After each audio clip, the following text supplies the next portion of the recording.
ಜೀನಾಗೆ ಸಂಪಾದಕತ್ವದಲ್ಲಿ GMS news ಸಾಗರಿಸುತ್ತಿದ್ದ ಆಚೆ ಈಚೆ ಮಂಗಳವಾರದ news ಅಪ್ಡೇಟ್ಗೆ ತಮಗೆ ಸ್ವಾಗತ. ಮುಖ್ಯಾಂಶಗಳು. ಮೇ 7ರಂದು ಬೇಸೂರು ಅಣು ವಿದ್ಯುತ್ ಸ್ಥಾವರ ವಿರೋಧಿಸಿ ಬೃಹತ್ ಪ್ರತಿಭಟನೆ. ಬೇಸೂರಿಗೆ ಮಾತ್ರವಲ್ಲ ತಾಲೂಕಿಗೆ ಕಂಟಕ. ಎಲ್ಲರೂ ಪಾಲ್ಗೊಳ್ಳಲು ಹಿಂದೂಧರ್ ಬೇಸೂರು ಮನವಿ. ಅಣು ವಿದ್ಯುತ್ ಸ್ಥಾವರ ವಿರೋಧಿ ಹೋರಾಟಕ್ಕೆ ರೈತ ಸಂಘದ ಬೆಂಬಲ. ಪ್ರಕೃತಿ ಮನುಷ್ಯ ವಿರೋಧಿ ಯೋಜನೆ ಕೈಬಿಡಲು ಶಿವಾನಂದ್ ರಾಘವೇಂದ್ರ ವಸಂತಕುಮಾರ್ ಆಗ್ರಹ. ಕೃಷಿ ಇಲಾಖೆಯಿಂದ ಸಮತೋಲನ ಗೊಬ್ಬರ ಬಳಕೆ ಕುರಿತು ಕಾರ್ಯಾಗಾರಕ್ಕೆ ಚಾಲನೆ ನೀಡಿದ ವೀರೇಶ್ ಕುಮಾರ್.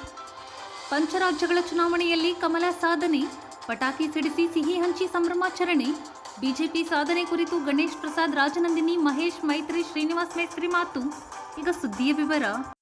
ಬೇಸೂರು ಅಣು ವಿದ್ಯುತ್ ಸ್ಥಾವರ ವಿರೋಧಿಸಿ ಮೇ 7ರಂದು ಪಕ್ಷಾತೀತ ಹೋರಾಟ ಹಮ್ಮಿಕೊಳ್ಳಲಾಗಿದ್ದು, ಜನಪ್ರತಿನಿಧಿಗಳ ಜೊತೆ ವಿವಿಧ ಮಠಾಧೀಶರು ಈ ಹೋರಾಟದಲ್ಲಿ ಪಾಲ್ಗೊಳ್ಳಲಿದ್ದಾರೆ ಎಂದು ಬೇಸೂರು ಜನಪರ ಹೋರಾಟ ವೇದಿಕೆ ಅಧ್ಯಕ್ಷ BA ಹಿಂದೂಧರ್ ಬೇಸೂರು ತಿಳಿಸಿದರು.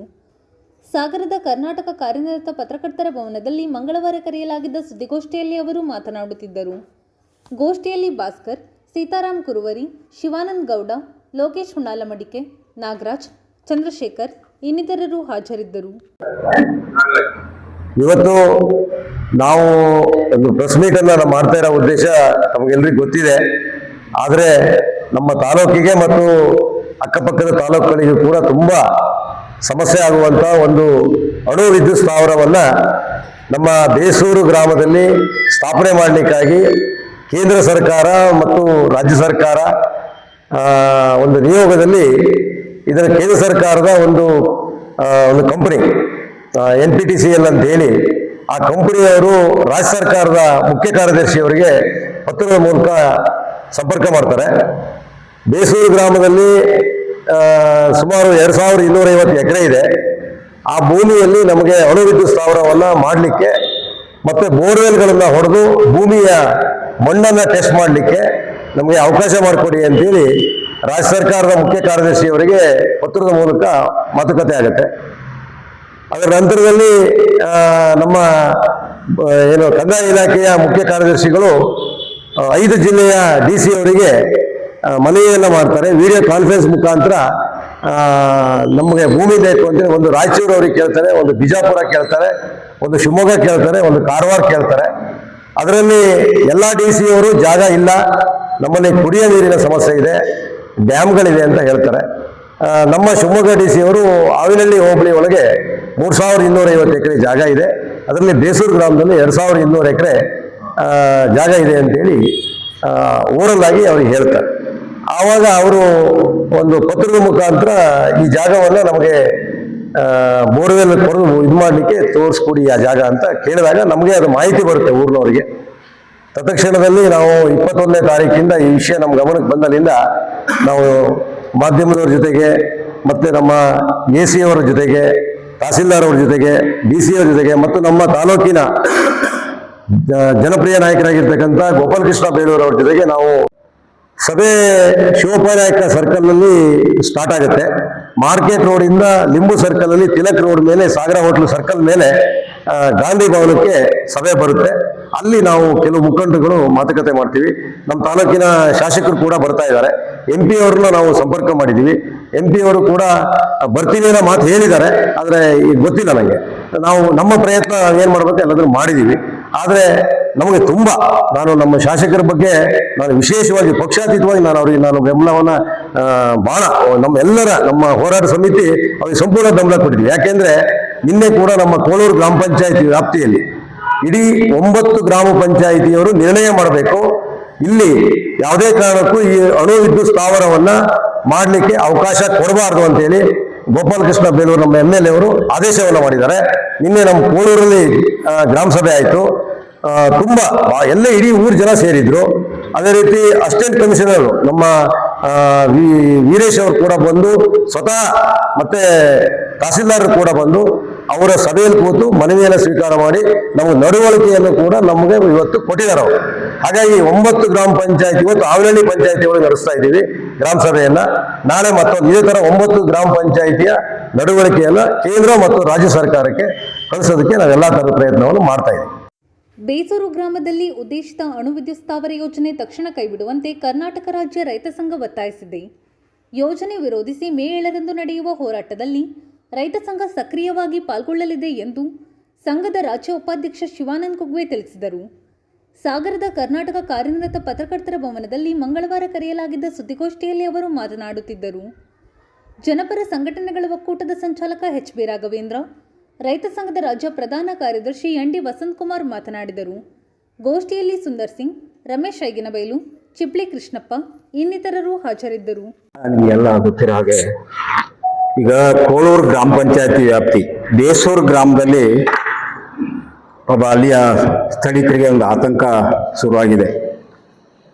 ಕಳೆದ 2-3 ವಾರದ ಹಿಂದೆ ಒಂದು ದೊಡ್ಡ ವೈಮಾನಿಕ ಸಮೀಕ್ಷೆ ಆಗಿರೋದು ಕೂಡ ಎಲ್ಲರಿಗೂ ಜಗಜೇರಾಯಿತು. ಅದರ ಹಿನ್ನೆಲೆ ಏನಂತ ಹುಡುಕಕ್ಕೆ ಹೊರಟಾಗ ಇಲ್ಲಿ ಅಣು ವಿದ್ಯುತ್ ಸ್ಥಾವರ ಸ್ಥಾಪನೆ ಮಾಡೋ ವಿಚಾರದಲ್ಲಿ ಸಮೀಕ್ಷೆ ನಡೀತಾ ಇದೆ ಅಂತ ಗೊತ್ತಾಯಿತು. ಹಾಗೆ ನಾವೆಲ್ಲ ಸುಮಾರು ಮಾಹಿತಿ ಎಲ್ಲ ಸಂಗ್ರಹ ಮಾಡಿದಾಗ ಕೇಂದ್ರ ಸರ್ಕಾರ ಜನವರಿಯಲ್ಲೇ ರಾಜ್ಯ ಸರ್ಕಾರಕ್ಕೆ ಲೆಟರ್ ಬರೆದು ಇಲ್ಲಿಯ ವರದಿಯನ್ನು ತರಿಸ್ಕೊಳ್ಳೋಕ್ಕಾಗಿ ಅಧಿಕಾರಿಗಳಿಗೆ ಹೇಳಿದೆ ಅಂತ ಗೊತ್ತಾಗಿದೆ. ಜಿಲ್ಲಾಧಿಕಾರಿಗಳು ಈ ತಾಲೂಕು ಆಡಳಿತಕ್ಕೆ ಹೇಳಿ ತಾಲೂಕು ಅಧಿಕಾರಿಗಳಿಂದ ಈ ಥರದ ಬಗ್ಗೆ ಎಲ್ಲ ಅಲ್ಲಿ ಸುಮಾರು 1200 ಎಕರೆ ವ್ಯಾಪ್ತಿ ಕೋಳೂರು ಗ್ರಾಮ ಪಂಚಾಯತಿ ವ್ಯಾಪ್ತಿಯಲ್ಲಿ ಆ ಪ್ರದೇಶವನ್ನು ಒಂದು ಮಾಹಿತಿಯನ್ನು ಸಂಗ್ರಹ ಮಾಡಿದೆ ಅಂತ ಗೊತ್ತಾಗಿದೆ.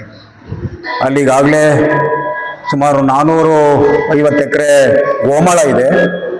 ಆಮೇಲೆ ಒಂದು 900 ಎಕರೆ ಅರಣ್ಯ ಜಮೀನು ಮತ್ತು ದಟ್ಟವಾದ ಅರಣ್ಯ ಮತ್ತು ರೆವಿನ್ಯೂ ಲ್ಯಾಂಡ್ ಇರೋ ಮಾಹಿತಿಯನ್ನು ಕೂಡ ಇಲ್ಲಿಂದ ತಾಲೂಕು ಆಡಳಿತ ಕಳಿಸಿದೆ ಅಂತ ಗೊತ್ತಾಗಿದೆ. ಅಂದರೆ ಈ ದುರಂತ ಏನಪ್ಪ ಅಂದರೆ ಪದೇ 1940ರಿಂದಲೂ ಕೂಡ 40-45ರಿಂದ ಮೆಡನೂರು ಡ್ಯಾಮ್ ಕಟ್ಟಿದ್ರು. ಆ ನಂತರ ಲಿಂಗನಮಕ್ಕಿ ಡ್ಯಾಮ್ ಕಟ್ಟಿದ್ರು. ಆಮೇಲೆ ತಲಕಳ್ಳಿ ಡ್ಯಾಮ್, ಆಮೇಲೆ ಚಕ್ರವರಾಯಿ ಪ್ರಾಜೆಕ್ಟು, ಮಾಣಿ ಇವೆಲ್ಲವೂ ಕೂಡ ಪದೇ ಮತ್ತೆ ಮುಳುಗಡೆ ಆಗ್ತಾನೆ ಬಂದಿದೆ. ಆ ಪ್ರದೇಶದ ಜನ ಒಂದು ರೀತಿಯಿಂದ ಖಾಯಂ ಸಂತ್ರಸ್ತರಾಗ್ಬಿಟ್ಟಿದ್ದಾರೆ. ನಿಮ್ಗೆಲ್ಲ ಗೊತ್ತಿದೆ ಅವರ ಭಾವನೆಗಳು. ಮುಳುಗಡೆ ಸಂತ್ರಸ್ತರ ಬಗ್ಗೆ ಬಹಳ ಸರಿ ನಾವು ಕೇಳಿದ್ವಿ. ಇವತ್ತಿಗೂ ಅವ್ರು ನಿಂತಿರೋ ನೆಲ ಅವ್ರದಲ್ಲ, ಅವರ ಇದಿಲ್ಲ, ಅವ್ರಿಗೊಂದು ಅಂದರೆ ಅವ್ರ ಭೂಮಿಯ ಹಕ್ಕೆ ಸಿಕ್ಕಿಲ್ಲ ಬಿಡಿ ಇಲ್ಲಿವರೆಗೂ. ಬಟ್ ಏನೋ ಬದುಕ್ತಾ ಇದ್ದಾರೆ. ಇಂಥ ಆತಂಕದ ಜನರ ನಡುವೆನೆ ಮತ್ತೆ ಇಂಥದ್ದೊಂದು ಸರ್ಕಾರದ ಪ್ರಾಜೆಕ್ಟ್ ಮತ್ತೊಂದು ಆಗ್ತದೆ ಅಂದರೆ ಅದು ಬಹಳ ದುರಂತ. ಆ ಜನರ ಭವಿಷ್ಯಕ್ಕೆ ದೊಡ್ಡ ಮಾರಕ ಆಗಿದೆ. ಒಂದು ಅದರಲ್ಲೂ ಅಣು ವಿದ್ಯುತ್ ಸ್ಥಾವರಗಳು ಅಂತಂದ್ರೆ ನಿಮ್ಗೆ ಕೆಲವರಿಗೆಲ್ಲ ಗೊತ್ತಿದೆ ಅಂತ ಕಾಣುತ್ತೆ. ಅದರ ಇದೆಯಲ್ಲ, ವಿಕಿರಣ ತ್ಯಾಜ್ಯಗಳಿದಾವಲ್ಲ, ಆ ಪ್ರೋಸೆಸ್ ಅಲ್ಲಿ ಆ ತ್ಯಾಜ್ಯಗಳನ್ನ ಆಮೇಲೆ ಅಂದ್ರೆ ಸುರಕ್ಷಿತವಾಗಿ ಇಡೋದು ಕೂಡ ದೊಡ್ಡ ಕಷ್ಟದ ಕೆಲಸ, ದೊಡ್ಡ ಸವಾಲು ಕೂಡ. ಹಾಗೆ ಅದರ ಪರಿಣಾಮಗಳನ್ನ ಯಾರು ಕೂಡ ಊಹೆ ಮಾಡೋಕ್ಕಾಗಲ್ಲ. ಸಾವಿರಾರು ವರ್ಷ ಕೂಡ ಆ ವಿಕಿರಣ ಶಕ್ತಿ ಇರುತ್ತೆ ಅಂತ. ಸ್ವಲ್ಪನಾದ್ರು ಲೀಕ್ ಆದ್ರೆ ಇರಲಿ. ಈಗ ಅಲ್ಲಿ ಒಂದು ಶರಾವತಿ ಬ್ಯಾಕ್ ವಾಟರ್ ಇದೆ, ಆಮೇಲೆ ನದಿಗಳಿದಾವೆ, ಆಮೇಲೆ ಅಲ್ಲಿ ಇದೆಲ್ಲ ಲೀಕೇಜ್ ಆದ್ರೆ ಆ ಶರಾವತಿ ಬ್ಯಾಕ್ ವಾಟರ್ಗೂ ಸೇರುತ್ತೆ, ಅಲ್ಲಿಯ ಮಣ್ಣಿಗೂ ಸೇರುತ್ತೆ.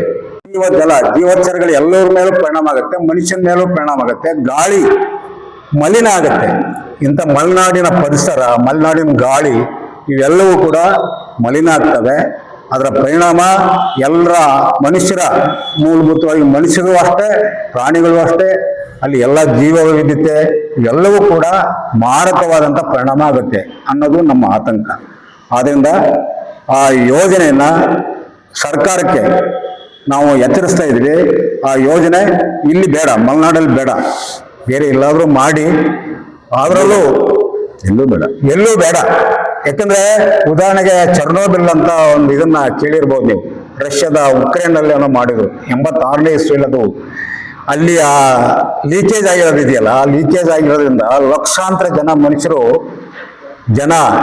ಜಾನುವಾರು, ಆ ಗಾಳಿ ಎಲ್ಲ ಕೂಡ ಬಹಳ ಒಂದು ದೊಡ್ಡ ದುರಂತ ಆಯ್ತು. ಅದು ಇವತ್ತಿಗೂ ಅದು ಪಾಠ ಆಗ್ಬೇಕಾಯ್ತು ನಮ್ಮ ಇಡೀ ವಿಶ್ವಕ್ಕೆ. ಅದು ಪಾಠ ನಿಜವೂ ಚರ್ನೋಬಿಲ್ ಆಗಿರೋಂಥ ದುರಂತ. ಅದು ಮತ್ತೆ ಈಗಾಗಲೇ ಕೈಗಾ ಅಂತ ಒಂದು ಇದರಲ್ಲಿ ಮಾಡಿದ್ದಾರೆ. ನಮ್ಮಲ್ಲಿ ಕರ್ನಾಟಕದಲ್ಲಿ ಕಾರವಾರ ಜಿಲ್ಲೆಯಲ್ಲಿ ಮಾಡಿದ್ದಾರೆ. ಅಲ್ಲಿ ಬಹಳ ವಿರೋಧ ಮಾಡಿದ್ದಾರೆ ಜನ ಅವಾಗಲೂ ಕೂಡ. ಅಲ್ಲಿ ಸುಮಾರಷ್ಟು ಈ ಆರೋಗ್ಯದ ಸಮಸ್ಯೆಗಳಿದಾವೆ ಅಂತ ಕೂಡ ವರದಿಯಾಗಿದೆ, ಬಹಳಷ್ಟು ನಾವು ಕೇಳಿದೀವಿ. ಅಂಥದ್ದೊಂದು ಮತ್ತಿಲ್ಲಿ ಮಲೆನಾಡಲ್ಲಿ ಆಗೋದು ಬೇಡ, ನಮ್ಮ ತಾಲೂಕಲ್ಲಿ ಬೇಡ, ನಮ್ಮ ಜನಕ್ಕೆ ಬೇಡ ಅದು ಅಂತ ಕಡಖಂಡಿತವಾಗಿ ವಿರೋಧ ಮಾಡ್ತೀವಿ. ಅಲ್ಲಿಯ ಸ್ಥಳೀಯರೇನು ಪ್ರತಿಭಟನೆ ಹಾಕೊಂಡಿದ್ದಾರೆ ಅದಕ್ಕೆ ನಾವು ಕರ್ನಾಟಕ ರಾಜ್ಯ ರೈತ ಸಂಘ ಮತ್ತು ಇತರ ಎಲ್ಲ ಜನಪರ ಸಂಘಟನೆಗಳ ವತಿಯಿಂದ ನಾವು ಅವ್ರಿಗೆ ಬೆಂಬಲ ಕೊಡ್ತಾ ಇದ್ದೀವಿ. ಸರ್ಕಾರಕ್ಕೆ ನಾವು ಇದನ್ನ ದಯವಿಟ್ಟು ಮಾಡಬೇಡಿ ಅಂತ ಒಂದು ಇದನ್ನ ಒಳ್ಳೆ ಮಾತಿಂದ ಹೇಳ್ತಾ ಇದೀವಿ ನಿಮ್ಮ ಮೂಲಕ. ದಯವಿಟ್ಟು ನೀವೆಲ್ಲರೂ ಕೂಡ ಆಗಿನ ಕೇಂದ್ರ ಸರ್ಕಾರ ವಾಜಪೇಯಿ ಇದ್ರು, ಈಗ ಇಲ್ಲಿ ರಾಮಕೃಷ್ಣ ಹೆಗಡೆ ಇದ್ರು, ಅದು ಸ್ಥಾಪನೆ ಮಾಡಿದ್ರು. ಅವರೆಲ್ಲ ಹೇಳೋದೇನಪ್ಪ ಅಂದ್ರೆ ನಮ್ದು ಗ್ರೀನರಿ, ಮರ ಕಡಿಯೋದಿಲ್ಲ, ಏನು ಮಾಡಲ್ಲ, ಆರಾಮಾಗಿ ಉತ್ಪಾದನೆ ಆಗತ್ತೆ, ಹಾಗೆ ಹೇಳ್ತಾರೆ. ಇವತ್ತು ಅಂಕಿಅಂಶ ಇದೆ, ಸಾಕಷ್ಟು ಕೈಗಾದಲ್ಲಿ ಸಾಕಷ್ಟು ಹೆಣ್ಣು ಮಕ್ಕಳು ಬಂಜೆ ಆಗ್ತಾ ಇದ್ದಾರೆ. ಆಯ್ತಾ, ಬಂಜೆ ಆಗ್ತಿದ್ದಾರೆ. ಕನ್ಸೀವ್ ಆದ್ರೆ 2 ತಿಂಗಳು 3 ತಿಂಗಳಿಗೆ 3 ತಿಂಗಳಿಗೆ ಅದು ಮತ್ತೆ ಅದು ಮಿಸ್ ಆಗ್ತಾ ಇದೆ. ಸೊ ಇವೆಲ್ಲವೂ ಕೂಡ ಡಾಕ್ಟರ್ಗಳಲ್ಲಿ ಕೇಳಿದಾಗ ಹೆಚ್ಚಾಗಿ ಉಡುಪಿಯ ಮಣಿಪಾಲು SDM ಹಾಸ್ಪಿಟ್ಲಿಗೆ ಹೋಗ್ತಾರೆ. ಅಲ್ಲೆಲ್ಲ ಗುರ್ತಿಸಿರೋದು ಇದು ಈ ಕಾರಣಕ್ಕೆ, ಈ ಭಾಗದ ಈ ಹೆಣ್ಮಕ್ಳಿಗೆ ಈ ಕಾರಣಕ್ಕೆ ಆಗ್ತಾ ಇದೆ ಅಂತ. ಗಂಡಸರು ಕೂಡ ಅವರ ಒಟ್ಟು ದೈಹಿಕ ಸಾಮರ್ಥ್ಯವೂ ಕೂಡ ಇದರ ವಿಕಿರಣದ ಕಾರಣಕ್ಕಾಗಿ ಕಡಿಮೆ ಆಗ್ತಾ ಇದೆ. ಇದು ಜಗತ್ತಿನೆಲ್ಲ ಕೂಡ ಯಾಕಂದ್ರೆ ಇದೊಂದು ಬಹಳ ವಿಚಿತ್ರವಾದಂತಹ ವಿಜ್ಞಾನ ಇದು ಒಂದು ಭಾಗ.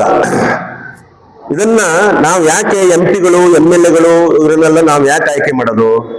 ನಮ್ಮ ಪ್ರದೇಶದ ಮೇಲೆ ಯಾರೂ ಕೂಡ ಅನಾವಶ್ಯಕ ದಾಳಿ ಮಾಡಬಾರದು, ಪರಿಸರದ ಮೇಲೆ ದಾಳಿ ಮಾಡಬಾರದು ಅಂತ ಸಮಸ್ಯೆಯನ್ನ ಸೃಷ್ಟಿ ಮಾಡದೆ ಇವರು, ಮತ್ತೆ ಆ ಸಮಸ್ಯೆ ನಾನೇ ಬಗೆಹರಿಸ್ತೀನಿ ಅಂತ ಹೇಳಿದ್ರು ಇವರು. ಹಾಗಾದ್ರೆ ಈ ಪ್ರಪೋಸಲ್ ಬಂತಲ್ಲ, MP ಅವರು ಏನ್ ಮಾಡ್ತಾ ಇದ್ರು? ಇವರು ಕೇಂದ್ರ ಸರ್ಕಾರದ BJP MP ಇವರು, ಅವರ ಸರ್ಕಾರವೇ ಇದೆ, ಏನ್ ಮಾಡ್ತಾ ಇದ್ರು ಇವರು? ಇವರ ವಿಚಾರವನ್ನು ಗಂಭೀರವಾಗಿ ತಗೋಬೇಕಲ್ಲ. ಈಗ 100 ಜನ ಸೇರಿದ್ರೆ ಬಂದು ಭಾಷಣ ಮಾಡಿ ಹೋಗ್ತಾರೆ. ಯಾಕೆ MP ಅವರು ಪಾರ್ಲಿಮೆಂಟ್ ಅಲ್ಲಿ ಯಾಕೆ ಪಾರ್ಲಿಮೆಂಟ್ ಕಳಿಸಿ? ವಾಚ್ ಡಾಗ್ಸ್ ಅಲ್ವಾ ಅವರು? ಪ್ರಜಾಪ್ರಭುತ್ವ ವಾಚ್ ಡಾಗ್ಸ್ ಅಲ್ವಾ? ಯಾಕೆ ಅವರು ಇದು ಮಾಡ್ತಾ ಇಲ್ಲ? ಇನ್ನು ಸ್ಥಳೀಯ ಶಾಸಕರು ಅವರು ಯೋಜನೆಯ ವಿಚಾರದಲ್ಲಿ 2 ಡಬಲ್ ಸ್ಟ್ಯಾಂಡರ್ಡ್ ಅವರು. ಶರಾವತಿ ನೀರನ್ನ ಬೆಂಗಳೂರಿಗೆ ಕಳಿಸ್ತೀವಿ ಅಂದ್ರೆ ನಮ್ಮ ಹುಡುಗರೆಲ್ಲ ಇದ್ದಾರೆ, ಅದು ಹೋಗಿ ನೀರಲ್ಲಿಗೆ ಅಂತ ಹೇಳ್ತಾರೆ.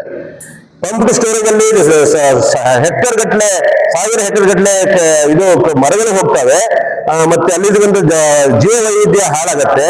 ಅದ್ರ ಬಗ್ಗೆ ಗಮನ ಹರಿಸಿ ಅಂತ ಹೇಳಿದ್ರೆ ರಸ್ತೆ ಅಗಲೀಕರಣಕ್ಕೆ ಮರ ಕಡಿದ್ರೆ ನಾಷ್ಟ ಆಗಲ್ವಾ?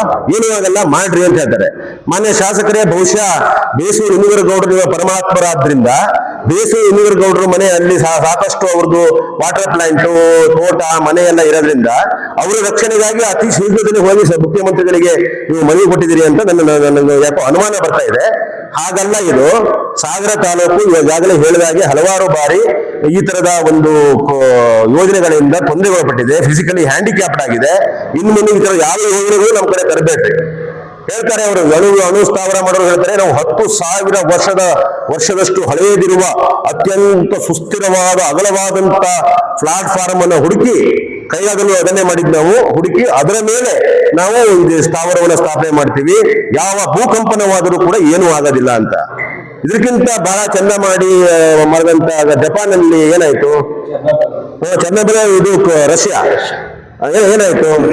ಹಾಗಾಗಿ ಶಾಸಕರೇ, ನಿಮ್ಮ ಈ ವಿಚಾರದಲ್ಲಿ ಡಬಲ್ ಸ್ಟ್ಯಾಂಡರ್ಡ್ ಬೇಡ, ದ್ವಂದ್ವ ನೀತಿಗಳು ಬೇಡ, ನಿರ್ದಿಷ್ಟವಾಗಿ ನಿಖರವಾಗಿ ಈ 3 ಒಂದು ಯೋಜನೆ ಅಂತ. 2ನೇ ಸರಿ ಮತ್ತೆಲ್ಲರೂ ಸಂಘ. ಅವಾಗ ಮೊದಲನೇ ಬಾರಿ ಒಂದು 1000 ಕುಟುಂಬಗಳು, 2ನೇ ಬಾರಿನೂ 1000 ಕುಟುಂಬಗಳು ಬೀದಿಗೆ ಬಂದು ನಮ್ಮಂಥವ್ರು ಇಲ್ಲ ಎಲ್ಲ ಅಲ್ಪ ಬೇರೆ ಜಮೀನು ಅದು ಇದು ಮಾಡ್ಕೊಂಡು ಮತ್ತೆ ಜೀವನ ಕಟ್ಕೊಳ್ಳೋಕೆ ಪ್ರಾರಂಭ ಮಾಡಿದೀವಿ ಅನ್ನೋ ಹೊತ್ತಿಗೆ ಇದು ಕೂಡ ನಮಗೂ ಬರುತ್ತೆ. ಇದು ಏನು ಬೇಸೂರು, ಆವಿನಹಳ್ಳಿ ಇವೆಲ್ಲ ಅಕ್ಕಪಕ್ಕದ ಗ್ರಾಮಗಳು. ಅವ್ರು ಹೇಳೋದೀಗ 1800 ಎಕರೆ ಎಲ್ಲಿ ಅಂತ ಹೇಳಿದ್ರೆ ಆವಿನಹಳ್ಳಿ ಬೇರೆ, ಬೇಸೂರು ಬೇರೆ ಅಥವಾ ಕೋಳೂರು ಬೇರೆ ಏನಲ್ಲ. ಅಲ್ಲಿ ಒಂದು ಹೊಳೆ ಅಡ್ಡ ಬರೋದ್ರಿಂದ ಸ್ವಲ್ಪ ಕಾಣುತ್ತೆ. ಇದರಿಂದ ಟೋಟಲಿ ಓವರ್ ಆಲ್ ಇಂಥ ಯೋಜನೆಗಳಿದೆಯಲ್ಲ, ಅದು ಇಂಥ ನಮ್ಮಂಥ ಮಲೆನಾಡಿನಲ್ಲಿ ಮಾಡೋದಿದೆಯಲ್ಲ, ಅತ್ಯಂತ ಅವೈಜ್ಞಾನಿಕ ಮತ್ತು ಮೂರ್ಖತನದ ಪರಮಾವಧಿ. ಮತ್ತು ಈ ರಾಜಕಾರಣಿಗಳಿಗೆ ಅದು ಎಲ್ಲಿ ಹೇಗೆ ಕಾಣುತ್ತೋ ಏನೋ ಗೊತ್ತಿಲ್ಲಪ್ಪ. ಇದು ಈ ಭಾಗವೇ ಇಷ್ಟೊಂದು ಡ್ಯಾಮ್ಗಳು, ಇಷ್ಟೊಂದು ಪರಿಸರದ ಮೇಲೆ ಪರಿಸರ ಎಲ್ಲ ಮಾತಾಡ್ತಾರೆ ಎಲ್ಲರೂ. ಪರಿಸರದ ಮೇಲೆ ಇಷ್ಟು ದೊಡ್ಡ ಮಟ್ಟದ ಡ್ಯಾಮ್ಗಳು ಕಟ್ಟಿ ಎಲ್ಲದೂ ಮುಗಿಸಿ ಈಗ ಮತ್ತೆ ಇಲ್ಲೇನೆ ಬಂದು ಅಣು ವಿದ್ಯುತ್ತನ್ನು ಪ್ರಾರಂಭ ಮಾಡ್ತಾರೆ ಅಂದ್ರೆ ಇದಕ್ಕಿಂತ ದೊಡ್ಡ ದುರಂತ ಮತ್ತೊಂದಿಲ್ಲ. ರೈತರು ಬಹುಬೆಳೆ ಬೇಸಾಯದತ್ತ ಗಮನ ಹರಿಸಬೇಕು. ಸಮತೋಲಿತ ರಸಗೊಬ್ಬರ ಬಳಕೆ ಮಾಡುವ ಮೂಲಕ ಕೃಷಿಯಲ್ಲಿ ಮೇಲುಗೈ ಸಾಧಿಸಬೇಕು ಎಂದು ಉಪವಿಭಾಗಾಧಿಕಾರಿ ವೀರೇಶ್ ಕುಮಾರ್ ತಿಳಿಸಿದರು. ಸಾಗರದ ಸಾಮರ್ಥ್ಯ ಸೌಧದಲ್ಲಿ ಮಂಗಳವಾರ ಕೃಷಿ ಇಲಾಖೆ ವತಿಯಿಂದ ಹಮ್ಮಿಕೊಳ್ಳಲಾಗಿದ್ದ ಸಮತೋಲಿತ ರಸಗೊಬ್ಬರ ಬಳಕೆ ಕುರಿತು ಅರಿವು ಮೂಡಿಸುವ ಕಾರ್ಯಕ್ರಮ ಉದ್ಘಾಟಿಸಿ ಅವರು ಮಾತನಾಡುತ್ತಿದ್ದರು. ವೇದಿಕೆಯಲ್ಲಿ ತಾಲೂಕು ಪಂಚಾಯಿತಿ ಕಾರ್ಯನಿರ್ವಹಣಾಧಿಕಾರಿ ಬಿಎಲ್ ಶಿವಪ್ರಕಾಶ್, ಕೃಷಿಕ್ ಸಮಾಜದ ಅಧ್ಯಕ್ಷ ವಿವಿ ಶ್ರೀಧರ್, ಕಾರ್ಯದರ್ಶಿ ಗಣಪತಿ ಹೆನಗೆರೆ, ಸಿಆರ್ ವೀರಪ್ಪ, ನಿಂಗನಗೌಡ, ಕೃಷಿ ಅಧಿಕಾರಿ ಲೋಕೇಶ್, ರವೀಂದ್ರ ಇನ್ನಿತರರು ಹಾಜರಿದ್ದರು. ವಿನಾಯಕರಾವ್ ಬೇಳೂರು ಕಾರ್ಯಕ್ರಮ ನಿರ್ವಹಿಸಿದರು. ಅದನ್ನ ನಾವು ಹೋಗ್ಲಾಡಿಸಬೇಕು ಅಂದ್ರೆ ಇದು ಒಂದು ಸೈಲೆಂಟ್ ರೆವಲ್ಯೂಷನ್ ಅಂತ ಹೇಳಬೇಕು. ಯಾಕಂದ್ರೆ ಇದು ಕೇವಲ 5 ವರ್ಷ 10 ವರ್ಷದಲ್ಲಿ ಆಗ್ತಕ್ಕಂಥದ್ದಲ್ಲ, ಸುಮಾರು ವರ್ಷಗಳ ಕಾಲ, ದಶಕಗಳೇ ಬೇಕಾಗ್ತದೆ. ನಾವು ಸಮತೋಲಿತ ರಸಗೊಬ್ಬರ ಮಾಡಿ ನಂತರದಲ್ಲಿ ಅಗ್ರಿಕಲ್ಚರ್ ಕ್ರಾಪ್ಸ್ಗೂ ಕೂಡ ಮುಂದಿನ ದಿನಗಳಲ್ಲಿ ಬೆಲೆ ಕೂಡ ಬರ್ತದೆ ಅನ್ನೋದನ್ನ ನಾವು ರೈತರು ಮನವರಿಕೆ ಮಾಡ್ಕೊಟ್ಟಾಗ ಮಾತ್ರ ಒಂದು ನಮ್ಮ ನಿಸರ್ಗ, ಭೂಮಿ ಜೊತೆಗೆ ಅಗ್ರಿಕಲ್ಚರ್ ಕ್ರಾಪ್ಸ್, ರೈತ ಮಿತ್ರ, ರೈತ ಬಾಂಧವರು ಜೊತೆಗೆ ನಮ್ಮ ನಾಗರಿಕ ಸಮಾಜದ ಆರೋಗ್ಯ ಎಲ್ಲರೂ ಕೂಡ ಎತ್ತಿರ್ತಕ್ಕಂಥ ಒಂದು ನೈತಿಕ ಜವಾಬ್ದಾರಿ ನಮ್ಮ ನಿಮ್ಮೆಲ್ಲರ ಮೇಲೆ ಇದೆ. ಈ ಒಂದು ವಿಚಾರದಲ್ಲಿ ನಮ್ಮ ರಸಗೊಬ್ಬರ ಮಾರಾಟಗಾರರ ಸಂಘದ ಪ್ರಧಾನ ಕಾರ್ಯದರ್ಶಿಗಳು ಏನು ಬಂದಿದ್ದೀರಿ, ತಾವು ಮುತುವರ್ಜಿ ವಹಿಸಿ ಯಾವುದೇ ಒಬ್ಬ ನಮ್ಮ ರೈತ ಬಾಂಧವರಿಗೆ ಯೂರಿಯಾ ಗೊಬ್ಬರ ಆಗಲಿ ಅಥವಾ ಯಾವುದೇ ಕಳೆನಾಶಕ ಆಗಲಿ ನಾವು ಮಾರುಕಟ್ಟೆಯಲ್ಲಿ ಕಾಂಪಿಟೇಟಿವ್ ಪ್ರೈಸ್ಗೆ ನಾವು ಕೊಡೋದ್ರ ಮುಖಾಂತರ ಅವರಿಗೆ ಇನ್ಪುಟ್ ಕಾಸ್ಟ್ ನ ಕಡಿಮೆ ಮಾಡಿಸಿ. ಇನ್ಪುಟ್ ಕಾಸ್ಟ್ ನ ಕಡಿಮೆ ಮಾಡಿಸಿ ಅಂತ ಹೇಳಿದ್ರೆ ನಿಮ್ಮ ಒಂದು ಮಾರ್ಜಿನ್ ಅನ್ನ ನೀವು ಬಿಟ್ಕೊಡಿ ಅಂತ ನಾವು ಯಾವತ್ತೂ ಹೇಳ್ತಾ ಇಲ್ಲ. ನಿಮಗೂ ಕೂಡ ಒಂದು ವ್ಯಾಪಾರ ಮಾಡ್ಲಿಕ್ಕೆ ಬಂದಿದ್ದೀರಿ. ಆದ್ರೆ ಮಾನವೀಯತೆ ದೃಷ್ಟಿಯಿಂದ ಈಗ ಹಲವಾರು ಬಾರಿ ನೋಡಿರ್ತೀವಿ, ಏನಂದ್ರೆ ರೈತ ಬರ್ತಿದ್ದ ಈಗೀಗೆಲ್ಲ ಮಾಡರ್ನೈಸೇಷನ್ ಆಗಿ ಕಿಸಾನ್ ಆ್ಯಪ್ ಇವೆಲ್ಲ ಬಂದಿದ್ದಾವೆ. ಮುಂಚೆ ಎಲ್ಲ ಏನಾಗ್ತಾಯಿತ್ತು, ರೈತ ಬರ್ತಾ ಇದ್ದ, ಅವನು ಗೊಬ್ಬರ ತಗೊಳ್ತಾ ಇದ್ದ, ಅವನೊಂದು ಲಾರಿ ಕೇಳಿದ್ರೆ ಒಂದು ಲಾರಿ ಕೊಡ್ತಾ ಇದ್ವಿ, ಹೌದಲ್ಲ, ಒಂದು ಲಾರಿಯನ್ನು ಕೊಡ್ತಾ ಇದ್ವಿ. ಅವ್ನು ಏನ್ ಮಾಡ್ತಾ ಇದ್ವಿ, ಅವ್ನು ಯಾವಾಗಲೂ ಕೂಡ ಕ್ರೆಡಿಟ್ ಲೈನ್ ಅಲ್ಲೇ ಹೋಗೋದು, ರೈತ ಬಂದಾಗೆಲ್ಲ ಕ್ರೆಡಿಟ್ ಲೈನ್ ಅಲ್ಲೇ ಹೋಗೋದು ಹಳ್ಳಿ ಮಟ್ಟದಲ್ಲಿ. ಆ ಕ್ರೆಡಿಟ್ ಲೈನ್ಗೆ ನಾವು ಚಕ್ರಪಟ್ಟಿ ಹಾಕಿ 1ಕ್ಕೆ 2 ಸರ್ತಿ, 2ಕ್ಕೆ 3 ಸರ್ತಿ, 1 ಸರ್ತಿ ಏನಾದ್ರು ಒಂದು ಏನಂತಾರೆ ವೆದರ್ ಪ್ರಾಬ್ಲಮ್ ಆಗಿ ಡಿಲೇಡ್ ಆನ್ಸೆಟ್ ಆಫ್ ಮಾನ್ಸೂನ್ ಅಥವಾ ಅರ್ಲಿ ಆನ್ಸೆಟ್ ಆಫ್ ಮಾನ್ಸೂನ್ ಆಗಿ ಕಂಟಿನ್ಯೂಸ್ ಇದು ರೈನ್ಫಾಲ್ ಆಗುತ್ತೆ. ಅದಕ್ಕೆ ಅತಿವೃಷ್ಟಿಯಾಗಿ ಮಳೆ ಹಾನಿಯಿಂದ ನೀವು ಬೆಳೆ ಹಾನಿ ಆದರೆ ಅವನು ಅದನ್ನ ಚೇತರಿಸ್ಕೋಬೇಕಾದ್ರೆ ಮತ್ತೆ ಹಲವಾರು ಪೀಕ್ಸ್ ಅಂತಾರೆ ನಮ್ಮ ಕಡೆ ಬಯಸಿಗಳಲ್ಲಿ. ನೀವು ಇದನ್ನ ಏನಂತ ಕೇಳ್ತೀರಿ? ಪೀಕ್ ಅಂದ್ರೆ ಈಗ ಒಂದು ವರ್ಷದಲ್ಲಿ 2-3 ಬಾರಿ ಬೆಳೆನ ಬೆಳಿತೀವಿ ಅಂತಲ್ಲ, ಅದಕ್ಕೆ ಬೆಳೆ ಅಂತಾನೆ ಹೇಳ್ತೀರಾ. 2-3 ಬೆಳೆಗಳ ಕಾಲಾವಕಾಶನೇ ಬೇಕಾಗ್ತದೆ. ಯಾಕಂದ್ರೆ ಮಾರ್ಜಿನ್ ಕಡಿಮೆ ಇರ್ತದೆ. ಯಾಕಂದ್ರೆ ನಮ್ಮ ನಿಮ್ಮೆಲ್ಲರದ್ದು ನೈತಿಕ ಜವಾಬ್ದಾರಿ ಕೂಡ ಹೌದು. ಆದ್ರಿಂದ ನೀವು ರಸಗೊಬ್ಬರ ಮಾರಾಟಗಾರದ್ದೇನು ಇದಿದೆ, ನಮ್ಮ ಜಾರಿಗಳದವರು ಮತ್ತೆ ನಮ್ಮ ಎಜಿ ಮಾರ್ಕೆಟಿಂಗ್ ಅವರು, ನಾವೆಲ್ಲ ಏನೆಲ್ಲ ಬಿಸ್ನೆಸ್ ಮಾಡ್ತೀವಿ ಅನ್ನೋದಾದ್ರೆ ಅವ್ರ ಮನಸ್ಸಲ್ಲಿ ಅವ್ರ ಭಾವನೆಗಳನ್ನ ನೋಡದೆ ಅವ್ರೆ ನಾವು ಬರೀ ಸೂಪರ್ವೈಸ್ ಮಾಡ್ಲಿಕ್ಕೆ, ರೆಗ್ಯುಲೇಷನ್ ಮಾಡ್ಲಿಕ್ಕೆ, ಹೌದಲ್ಲ, ಅವರು ಮನಸ್ಸಿಂದ ಬಂದಾಗ ಮಾತ್ರ ಏನಾದ್ರು ಬದಲಾವಣೆ ಮಾಡ್ಲಿಕ್ಕೆ ಸಾಧ್ಯ. ಆ ನಿಟ್ಟಿನಲ್ಲಿ ಇವತ್ತೇ ನಮ್ಮ ಪ್ರಜ್ಞಾವಂತ ಜನರಿಗೆ ಬಂದಿದ್ದೀರಿ. ನಿಮ್ಮೆಲ್ಲರ ಮೂಲಕ ಈ ಸಮತೋಲಿತ ರಸಗೊಬ್ಬರ ಬಳಕೆ. ಪಂಚರಾಜ್ಯಗಳ ಚುನಾವಣೆಯಲ್ಲಿ ಭಾರತೀಯ ಜನತಾ ಪಾರ್ಟಿ ಅಭೂತಪೂರ್ವ ಗೆಲುವು ದಾಖಲಿಸಿರುವ ಹಿನ್ನೆಲೆಯಲ್ಲಿ ಸೋಮವಾರ ಬಿಜೆಪಿ ವತಿಯಿಂದ ಸಾಗರ್ ಹೋಟೆಲ್ ವೃತ್ತದಲ್ಲಿ ಸಿಹಿ ವಿತರಿಸಿ ಪಟಾಕಿ ಸಿಡಿಸಿ ಸಂಭ್ರಮಾಚರಣೆ ಮಾಡಲಾಯಿತು. ಈ ಸಂದರ್ಭದಲ್ಲಿ ಬಿಜೆಪಿ ನಗರ ಮಂಡಲ ಅಧ್ಯಕ್ಷ ಕೆಆರ್ ಗಣೇಶ್ ಪ್ರಸಾದ್, ಪಕ್ಷದ ರಾಜ್ಯ ಸಮಿತಿ ಸದಸ್ಯ ಡಾಕ್ಟರ್ ರಾಜನಂದಿನಿ ಕಾಗೋಡು, ನಗರಸಭೆ ಮಾಜಿ ಉಪಾಧ್ಯಕ್ಷ ವಿ ಮಹೇಶ್, ಮಾಜಿ ಸದಸ್ಯ ಆರ್ ಶ್ರೀನಿವಾಸ್, ಮಾಜಿ ಅಧ್ಯಕ್ಷೆ ಮೈತ್ರಿ ಪಾಟೀಲ್ ಮಾತನಾಡಿದರು. ಪ್ರತಿಭಟನೆಯಲ್ಲಿ ಗಾಯತ್ರಿ ಮಲ್ಲೇಶಪ್ಪ, ಪ್ರೇಮಾ ಕಿರಣ್ ಸಿಂಗ್, ಭಾವನಾ ಸಂತೋಷ್, ಬಿಎಚ್ ಲಿಂಗರಾಜ್, ಸವಿತಾ ವಾಸು, ರವಿ ಕೈತೋಟ, ಪರಶುರಾಮ್, ಕೆವಿ ಪ್ರವೀಣ್, ಕೃಷ್ಣಾ ಶೇಟ್, ಸಂತೋಷ್ ಶೇಟ್ ಇನ್ನಿತರರು ಹಾಜರಿದ್ದರು. ವಿಶೇಷವಾದ ರೀತಿಯಲ್ಲಿ ಭಾರತೀಯ ಜನತಾ ಪಾರ್ಟಿ ಜಯವನ್ನು ಗಳಿಸಿದೆ. ನಮ್ಮ ನೂತನ ರಾಷ್ಟ್ರಾಧ್ಯಕ್ಷರಾಗಿರ್ತಕ್ಕಂಥ ನಿತಿನ್ ನಬೀನ್ ರವರು ರಾಷ್ಟ್ರಾಧ್ಯಕ್ಷರಾದ ಮೇಲೆ ಪ್ರಪ್ರಥಮ ಅಗ್ನಿ ಪರೀಕ್ಷೆಗೆ ಅವರಿಗೆ ಎದುರಾಗಿತ್ತು. ಆ ಒಂದು ಅಗ್ನಿ ಪರೀಕ್ಷೆಯಲ್ಲಿ ಅವರು ದೊಡ್ಡ ಮಟ್ಟದ ಯಶಸ್ಸನ್ನ ನಮ್ಮ ರಾಷ್ಟ್ರೀಯ ಅಧ್ಯಕ್ಷರು ಸಾಧಿಸಿದ್ದಾರೆ. ಅವರಿಗೆ ಹೃತ್ಪೂರ್ವಕವಾಗಿರ್ತಕ್ಕಂಥ ಅಭಿನಂದನೆಗಳು, ಧನ್ಯವಾದಗಳನ್ನು ಸಲ್ಲಿಸ್ತಾ ಇದ್ದೀನಿ. ಈಗಾಗಲೇ ಎಲ್ಲರೂ ಕೂಡ ಮಾತನಾಡಿದ್ದಾರೆ. ನಮ್ಮ ಪಶ್ಚಿಮ ಬಂಗಾಳ ಇವತ್ತು ಎಲ್ಲರ ಬಾಯಲ್ಲೂ ಕೂಡ ಪಶ್ಚಿಮ ಬಂಗಾಳದ ಬಗ್ಗೆ ನಾವು ಕೇಳ್ತಾ ಇದ್ದೀವಿ. ಇವತ್ತು ಭಾರತೀಯ ಜನತಾ ಪಾರ್ಟಿ, ಭಾರತೀಯ ಜನಸಂಘ ಉದಯ ಆಗಿರ್ತಕ್ಕಂಥದ್ದೇ ಶ್ಯಾಮಾ ಪ್ರಸಾದ್ ಮುಖರ್ಜಿರವರ ನೇತೃತ್ವದಲ್ಲಿ. ಆ ಒಂದು ಪಶ್ಚಿಮ ಬಂಗಾಳದ ಮೂಲ ವ್ಯಕ್ತಿಯವರು ಇವತ್ತು ಅವರು ಸ್ವರ್ಗದಲ್ಲಿದ್ದಾರೆ. ನಿಜಕ್ಕೂ ಅತ್ಯಂತ ಸಂತೋಷದಿಂದ ಗರ್ವದಿಂದ ಈ ಸಂದರ್ಭದಲ್ಲಿ ಹೇಳ್ತಾ ಇದ್ದೀನಿ. ಆ ಒಂದು ಆತ್ಮಕ್ಕೆ ಇವತ್ತು ಪೂರ್ಣ ಪ್ರಮಾಣದ ಒಂದು ತೃಪ್ತಿ ಸಿಕ್ಕಿದೆ ಅಂತ ಹೇಳಿ ಈ ಸಂದರ್ಭದಲ್ಲಿ ನಾನು ಹೇಳಲಿಕ್ಕೆ ಬಯಸ್ತಾ ಇದ್ದೀನಿ. ಯಾಕಂದ್ರೆ ಇವತ್ತು ಶ್ಯಾಮಾ ಪ್ರಸಾದ್ ಮುಖರ್ಜಿ, ದೀನ್ ದಯಾಳ್ ಉಪಾಧ್ಯಾಯರವರಿಂದ ಸ್ಥಾಪಿತವಾಗಿರ್ತಕ್ಕಂಥ ಈ ನಮ್ಮ ಜನಸಂಘ, ಭಾರತೀಯ ಜನಸಂಘ ಇವತ್ತು ಭಾರತೀಯ ಜನತಾ ಪಾರ್ಟಿಯಾಗಿ ಅಟಲ್ ಬಿಹಾರಿ ವಾಜಪೇಯಿ ನೇತೃತ್ವದಲ್ಲಿ, ಲಾಲ್ ಕೃಷ್ಣ ಅಡ್ವಾಣಿ ನೇತೃತ್ವದಲ್ಲಿ, ಈಗ ಪ್ರಸ್ತುತವಾಗಿ ನರೇಂದ್ರ ಮೋದಿ ಅವರು, ಅಮಿತ್ ಶಾ ಅವರು, ನಿತಿನ್ ನಬೀನ್ ಅವರ ನೇತೃತ್ವದಲ್ಲಿ ಇಷ್ಟೊಂದು ಸದೃಢವಾಗಿ ಬೆಳೆದಿರ್ತಕ್ಕಂಥದ್ದು ಎಲ್ಲ ಕಾರ್ಯಕರ್ತರ ಪರಿಶ್ರಮದಿಂದ ಅಂತ ಹೇಳಿ ಸಂದರ್ಭದಲ್ಲಿ ಹೇಳಲಿಕ್ಕೆ ಬಯಸ್ತಾ ಇದ್ದೀನಿ ಬಂಧುಗಳು. ವಿಶೇಷವಾಗಿ ಈಗಾಗಲೇ ಮಹೇಶ್ ಅನ್ನ ಹೇಳ್ತಾ ಇದ್ರು, ಭಾರತೀಯ ಜನತಾ ಪಾರ್ಟಿ ಒಟ್ಟು 205 ಸ್ಥಾನಗಳನ್ನ ಪಶ್ಚಿಮ ಬಂಗಾಳದಲ್ಲಿ ಗಳಿಸಿದ್ದೇವೆ ಅಷ್ಟೇ. 205 ಸ್ಥಾನಗಳನ್ನು. ನಾನು 294ಕ್ಕೆ 205 ಸ್ಥಾನಗಳನ್ನು ಗಳಿಸಿದೆ. ಅಂದ್ರೆ 3/2 ಬಹುಮತವನ್ನ ಭಾರತೀಯ ಜನತಾ ಪಾರ್ಟಿ ಇವತ್ತು ಗಳಿಸ್ತಾ ಇದೆ ಅಂತಂದ್ರೆ ಅಲ್ಲಿಯ ಕಾರ್ಯಕರ್ತರ ಪಾದವನ್ನ ಮುಟ್ಟಿ ನಮಸ್ಕಾರ ಮಾಡಬೇಕಂತಕ್ಕಂಥ ಮಾತನ್ನು ಈ ಸಂದರ್ಭದಲ್ಲಿ ಹೇಳ್ತಾ ಇದ್ದೀನಿ. ಈ ಒಂದು ಸಂದರ್ಭದಲ್ಲಿ ವಿಶೇಷವಾಗಿ ಅಮಿತ್ ಶಾ ಅವರು ಸುಮಾರು 20 ದಿನಗಳ ಕಾಲ ಪಶ್ಚಿಮ ಬಂಗಾಳದಲ್ಲಿ ವಾಸ್ತವ್ಯವನ್ನು ಹೂಡಿ ಆ ಒಂದು ಚುನಾವಣೆಯ ನೇತೃತ್ವವನ್ನು ವಹಿಸಿ ಇವತ್ತು ಆ ಒಂದು ವಿಜಯವನ್ನ ಅವರು ನಮಗೆ ತಂದುಕೊಟ್ಟಿದ್ದಾರೆ. ಇವತ್ತು ಕೂಡ ಅಲ್ಲಿ ಕಾರ್ಯಕರ್ತರ ಒಂದು ಸಂಭ್ರಮ ಎಷ್ಟಿದೆ ಅಂತ ಅಂದ್ರೆ ಯಾರು ಕೂಡ ಮನೆಯಲ್ಲಿಲ್ಲ. ಪ್ರತಿಯೊಬ್ಬರು ರಸ್ತೆ ಮೇಲೆ ಬಂದಿದ್ದಾರೆ. ಕೇಸರಿಯನ್ನ ಎಲ್ಲರಿಗೂ ಸಿಂಪಡಿಸಿ ಇವತ್ತು ಖುಷಿಯನ್ನ ಪಡ್ತಾ ಇದ್ದಾರೆ. ಅಂದ್ರೆ ನಾವು ಇವತ್ತು ಯೋಚನೆ ಮಾಡಬೇಕಾಗತ್ತೆ, ಬಹುಶಃ ಇನ್ನೊಂದು ಮುಂದಿನ ಚುನಾವಣೆಯಲ್ಲಿ ಇದೇ ಒಂದು ವಾತಾವರಣ ಕೇರಳದಲ್ಲೂ ಕೂಡ ಮಾಡ್ತೀವಿ ಅಂತಕ್ಕಂಥ ಮಾತನ್ನ ಈ ಸಂದರ್ಭದಲ್ಲಿ ಹೇಳಲಿಕ್ಕೆ ಬಯಸ್ತೇನೆ. ಯಾಕಂದ್ರೆ ಹಿಂದೂ ಕೂಡ ಪಶ್ಚಿಮ ಬಂಗಾಳದಲ್ಲಿ ನಾವು 3 ಸ್ಥಾನ ಇದ್ವಿ, 0 ಇದ್ವಿ, ಆಮೇಲೆ 3 ಗೆದ್ವಿ, ಆಮೇಲೆ 77 ಗೆದ್ವಿ, ಇವತ್ತು 205 ಸ್ಥಾನಕ್ಕೆ ಮುಟ್ಟಿದ್ದೇವೆ. ಯೋಚನೆ ಮಾಡಿ ನಮ್ಮ ಒಂದು ಗ್ರಾಫ್ ಯಾವ ರೀತಿಯಲ್ಲಿ ಹೋಗ್ತಾ ಇದೆ. ಅದೇ ರೀತಿಯಲ್ಲಿ ಕೇರಳದಲ್ಲಿ 1 ಇದ್ವಿ, ಈ ಬಾರಿ 3ಕ್ಕೆ ಬಂದಿದ್ದೀವಿ. ಮುಂದಿನ ಬಾರಿ 100ಕ್ಕೆ 100 ಅಲ್ಲಿ ಆಡಳಿತವನ್ನ ಹಿಡಿತೀವಿ ಅಂತಕ್ಕಂಥ ದೇಶನೇ ಕಾತುರತೆಯಿಂದ ಕಾಯ್ತಾ ಇತ್ತು. ಆ ರಿಸಲ್ಟಿಗೆ ಕಾಯ್ತಾ ಇತ್ತು. ಇವತ್ತು ಆ ಫಲಿತಾಂಶವನ್ನು ಕೂಡ ನಾವು ನೋಡಿದ್ದೀವಿ. ಸುಮಾರು 197 ಸ್ಥಾನವನ್ನು ಭಾರತೀಯ ಜನತಾ ಪಕ್ಷ ಇವತ್ತು ಗೆದ್ದಿದೆ.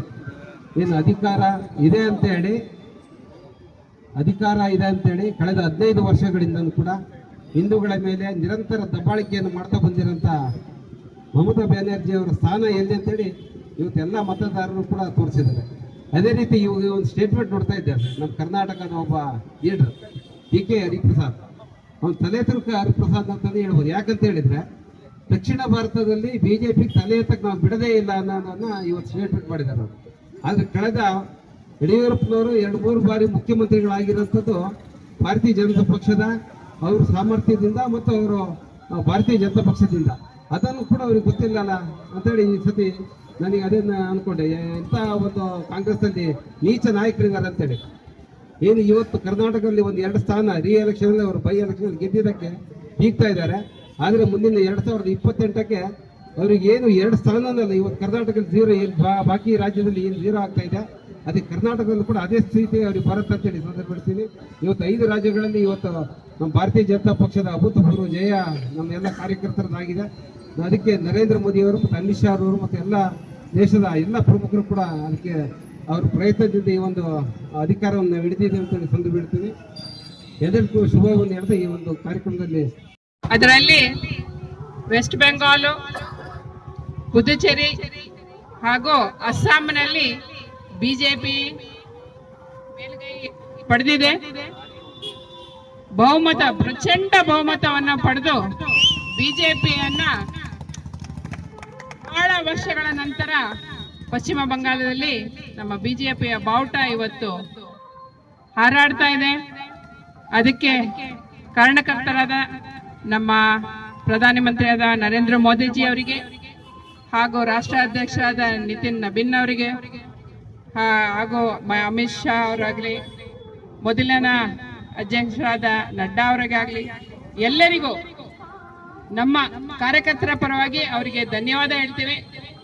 ನಮ್ಮ ಇವತ್ತಿನ ಭಾರತದ ಭೂಪಟ 80% ಅಷ್ಟು ಬಿಜೆಪಿಯ ಕೇಸರಿ ಬಣ್ಣದಿಂದ ರಂಗುಗೊಂಡಿದೆ. ಇನ್ನ ಒಂದು 4-5 ರಾಜ್ಯಗಳು ಬಿಟ್ಟು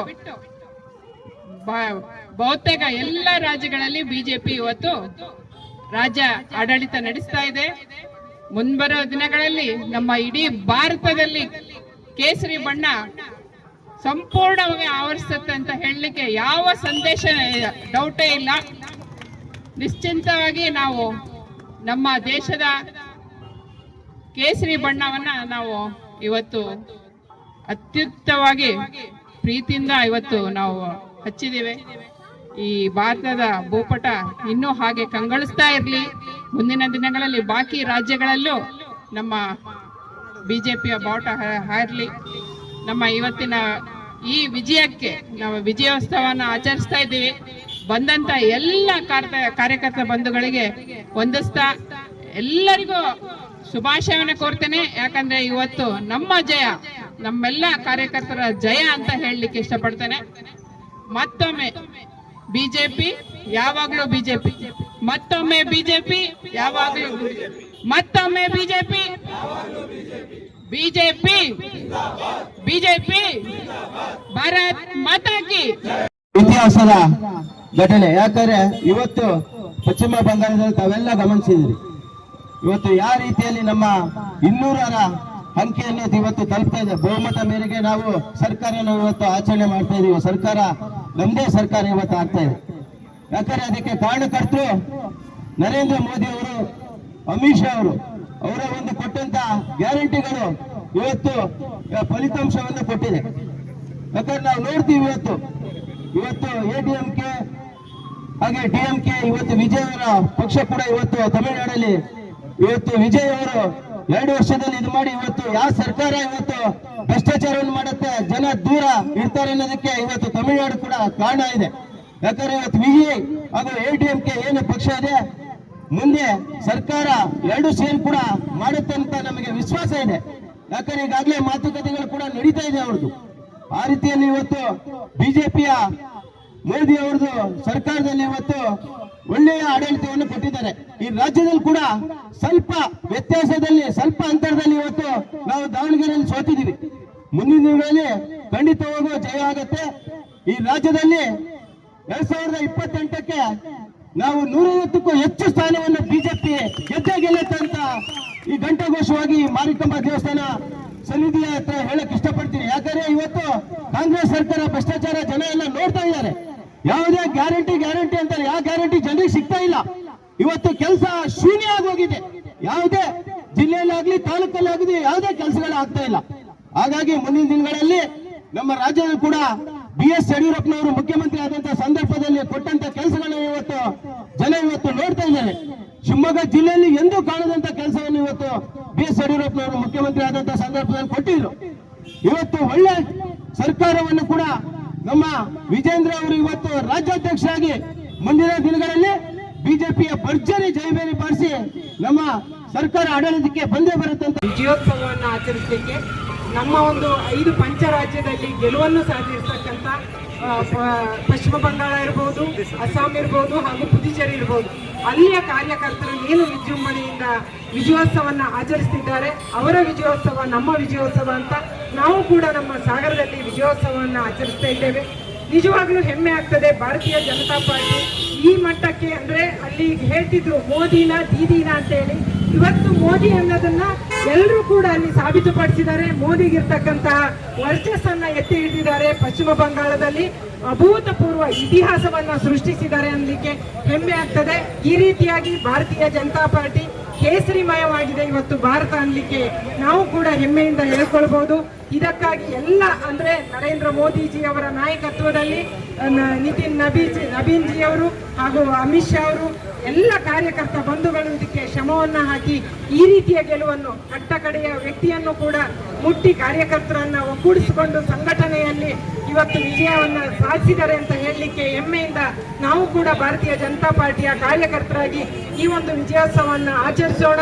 ಎಲ್ಲರೂ ಕೂಡ ಈ ವಿಜಯೋತ್ಸವದಲ್ಲಿ ಭಾಗವಹಿಸಿದ್ದೀರಾ. ಈ ಒಂದು ವಿಜಯೋತ್ಸವಕ್ಕೆ ಆಗಮಿಸಿರ್ತಕ್ಕಂಥ ನಿಮಗೆಲ್ಲರಿಗೂ ಕೂಡ ಮತ್ತೊಮ್ಮೆ. ಇದು ಮಂಗಳವಾರದ ಸಮಗ್ರ ಸುದ್ದಿ. ನಿರಂತರ ಸುದ್ದಿಗಾಗಿ ನೋಡ್ತಾ ಇರಿ GNS ನ್ಯೂಸ್. ನಮಸ್ಕಾರ.